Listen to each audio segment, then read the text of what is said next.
काफी समय पहले की बात है। प्रतापगढ़ नाम का एक राज्य था। वहां का राजा बहुत अच्छा था, मगर राजा को एक सुख नहीं था। वह यह कि उसके कोई भी संतान नहीं थी और वह चाहता था कि अब वह राज्य के अंदर किसी योग्य बच्चे को गोद ले ताकि वह उसका उत्तराधिकारी बन सके और आगे की बागडोर को सुचारू रूप से चला सके। और इसी को देखते हुए राजा ने राज्य में घोषणा करवा दी कि सभी बच्चे राजमहल में एकत्रित हो जाए। ऐसा ही हुआ। राजा ने सभी बच्चों को पौधे लगाने के लिए भिन्न भिन्न प्रकार के बीज दिए और कहा कि अब हम 6 महीने बाद मिलेंगे और देखेंगे कि किसका पौधा सबसे अच्छा होगा।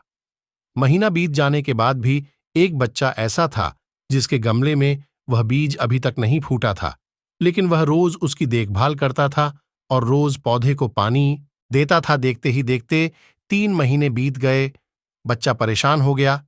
तभी उसकी मां ने कहा कि बेटा धैर्य रखो, कुछ बीजों को फलने में ज्यादा वक्त लगता है। और वह पौधे को सींचता रहा।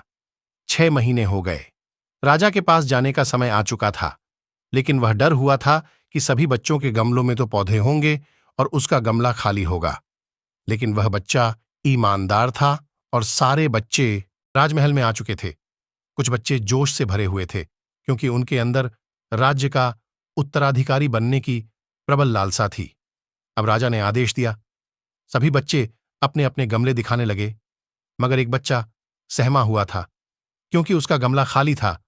तभी राजा की नजर उस गमले पर गई। उसने पूछा, तुम्हारा गमला तो खाली है? तो उसने कहा, लेकिन मैंने इस गमले की 6 महीने तक देखभाल की है। राजा उसकी ईमानदारी से खुश था कि उसका गमला खाली है, फिर भी वह हिम्मत करके यहां आ तो गया। सभी बच्चों के गमले देखने के बाद राजा ने उस बच्चे को सभी के सामने बुलाया।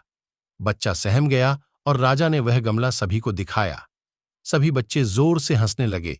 राजा ने कहा, शांत हो जाइए, इतने खुश मत होइए।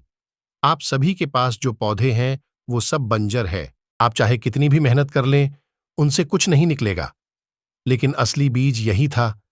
राजा उसकी ईमानदारी से बेहद खुश हुआ और उस बच्चे को राज्य का उत्तराधिकारी बना दिया गया। लेकिन हमें इस कहानी से क्या सीखने को मिला? मेरे हिसाब से अपने अंदर ईमानदारी का होना बहुत जरूरी है।